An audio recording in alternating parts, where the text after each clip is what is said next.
all of the excellent programs in our city that help families learn and grow together. Because when we learn and grow together, we make our village a better place to live. Thank you for tuning in. We hope you enjoy this episode of Our Kids, Our Families, Our Communities.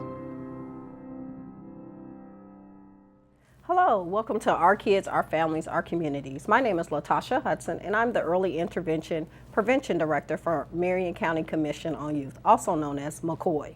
Today we're going to be talking about positive stories and how we can engage our youth in programs, even though that some people have counted them out, maybe because of mental concerns or behavior concerns. So we're going to talk to a proud parent, and we're going to also talk to someone who does programs at one of our community centers.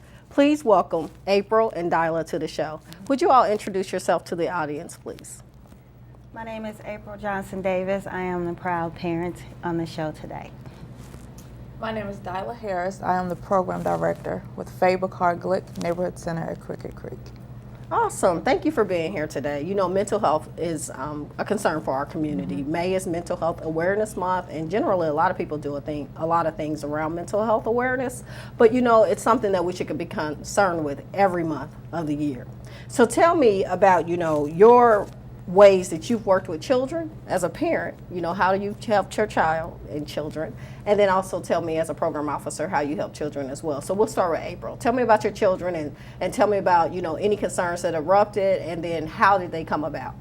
I'm a proud parent of 3 children. I have a son who is 12, I have a daughter who's 9, and a daughter who's 5.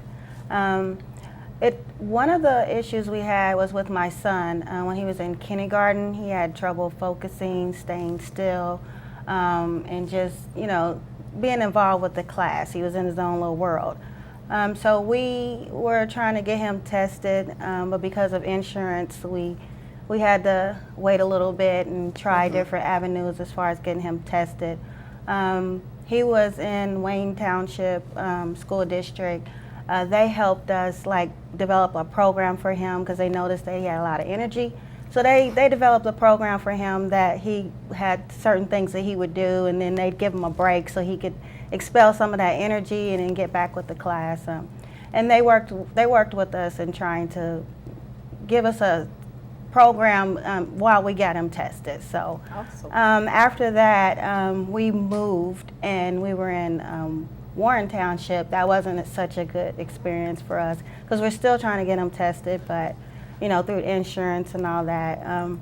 And they didn't really work with us, and we had a hard time. And then the best thing that happened to him was, though, we ended up putting him in an IPS school. And they right away, they came right on in, they tested him, they diagnosed him, they gave him the assistance that he needed, and the counseling that he needed. We were through adult and child, Gallahue Mental Health first. They gave him the counseling that he needed, and we ended up putting him on medicine. He ended up being diagnosed with ADHD, and he had some learning disabilities, but IPS was the best thing that happened to him. I know a lot of people give IPS a bad rep, but for our family, it really, really did make a difference. So then when my oldest daughter, when she was about 2, she didn't talk like most kids talk. She screamed. She didn't know how to express herself when she wanted something. So we noticed, okay, this isn't right. And so instead of talking, when she did talk, it was like she had her own language. And so they she has her own language or whatever. I ended up getting her tested. I tried First Steps, but she was about 3, so that's too old for First Steps. They from infancy to 3 is their cutoff. So IPS ended up having a preschool program that year, and I was able to get her in there, and they tested her, and they gave her a diagnosis of developmentally delayed. And so they put her into a special preschool class, and that really helped her too. And then they split her time between a regular class and her special ed class, because she started off in a regular class, but they didn't want to take her totally away from that class because they don't do well with change. So they was like, okay, she'll spend half her time with her regular class and the other time with her special ed class, and that was like the best thing for her. And then she ended up going to like a special kindergarten where they focused on her needs developmentally, because at 5 years old, the developmental delay label that she had on her by law has to come off. So then they retested her, and they diagnosed her with autism spectrum disorder. And so she could continue to get the assistance that she needed and the help that she needed, and she's doing very, very well in school now. Awesome. And so you said you have a 12-year-old, 9-year-old, and a 5-year-old. Yes. And the 12-year-old and the 9-year-old, they each had developed individualized education plans through the schools? Yes, they do. They both have IEPs. Awesome. And so the school has accommodations for them to help them and support them, and they're both doing very well now. Yes, they are doing wonderful. Awesome. So Dyla, you've heard April's story, and I know you run great programs at the Faye Picard Glick Neighborhood Community Center, and you go through a registration process with your parents and guardians when they're registering children. Tell us, how do you find out about any concerns like April may have, and then how does your programs work with those children? Okay, so for our registration process, it is a spot on there where we will ask the parents if there are any concerns or anything that you've noticed, so that way that'll alert us. Doesn't always work. Sometimes parents don't say. And so, but we also have teachers, at least 2 teachers in all of our classrooms, that are able to observe and able to see. And so we're able to keep that communication between the parent and between the teacher, which is also a great thing to have available. Because sometimes, for parents, it's a process for them and a mental thing to go through as well. And so we want to make sure that we are meeting the needs of the whole family. And so making sure that that line of communication is very open and is very honest and is very welcoming and safe as well too. So being a safe space. And so also creating spots in the classroom where those children are able to not be separated or to be deemed as, or labeled. We hate labeling kids because we feel like every child is a child, and so to put a label on them, it tends to follow and it tends to create other issues in the classroom. So we do not label our children. We want to make sure that we provide those resources. So it's looking at other partners outside of the center to be able to come in and maybe do presentations or have support groups for our parents and not label them as, this is what you need to do this, do that, don't go over here, try this over here, but a place where parents are able to gather and to relate to each other, and a spot for the children to gather and relate to each other. So we want to look at all aspects and have that community approach, which may be a little different in the school system, but we're a community center. Awesome. So, we may have jumped ahead and we didn't give you a chance to talk about your programs at the center. So tell us, what age group do you work with, and tell us a little bit about the programs at the center. Okay, so we have a family campus model. And so that family campus model says that we start with our preschool, which starts at 2, goes all the way up to our recycled teenagers, and those are our seniors. It's the name that they chose. We let them keep their name, the recycled teenagers. And so we offer services and programs throughout that spectrum. We have our preschool, after school care, before school care, summer programs is about to start, so our building will be overran with children. Usually where I like to take a lot of my vacations.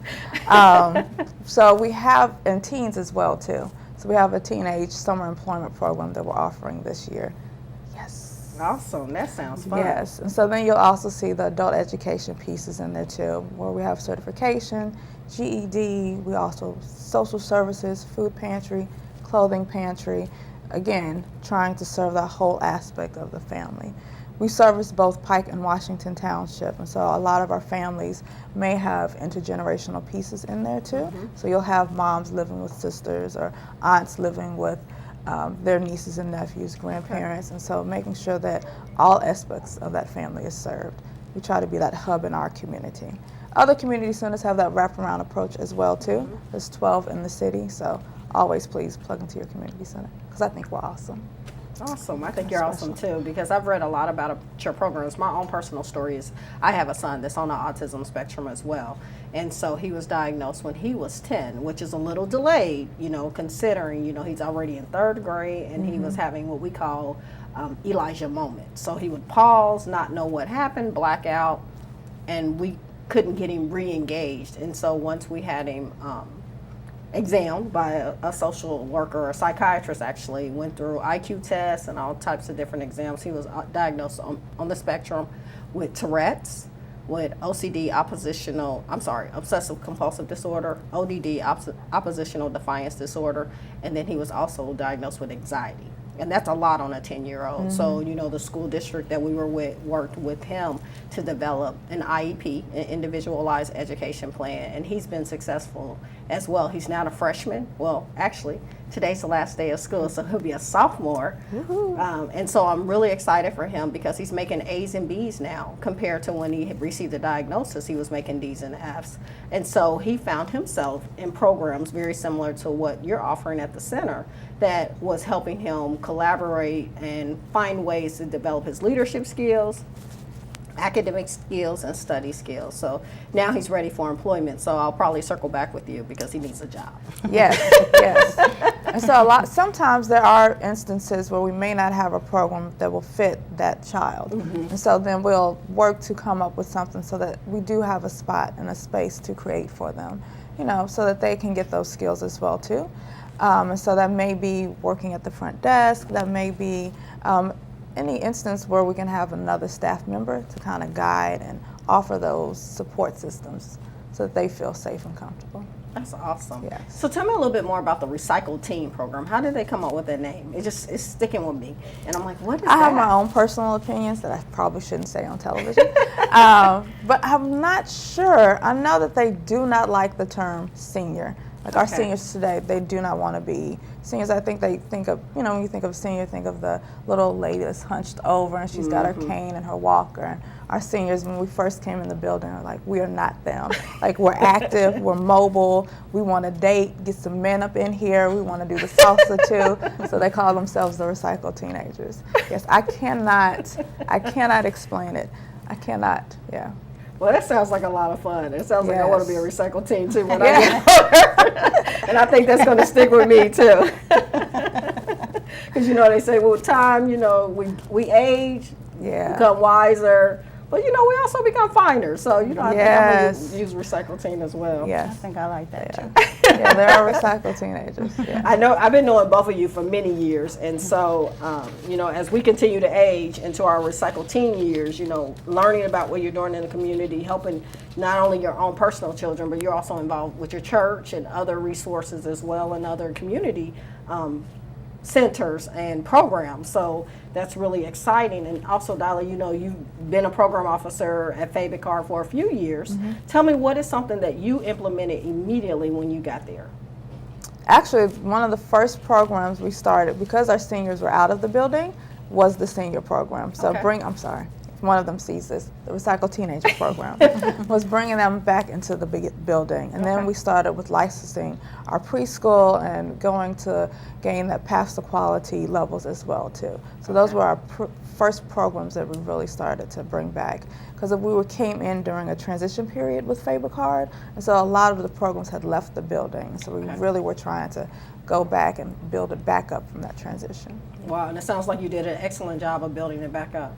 Kudos to you. Thank you. We are a team. We're a nice little family, I'd like to say. That's awesome. So April, you know, as Dyla mentions family and the importance of family, tell us what advice would you give to a parent that has a child that might be struggling in school and they're noticing some things that is different and that they have concern? What advice would you give to them?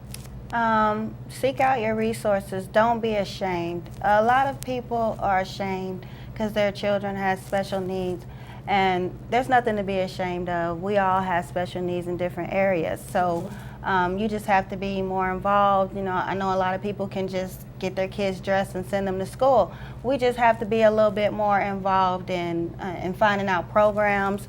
And, you know, don't be afraid to talk to friends and family or church members or community, any neighbors. I've talked to neighbors, and we've all had, you know, experiences with our children, and we offer help to each other. So just whatever is going on, just get your baby some help, and don't be ashamed.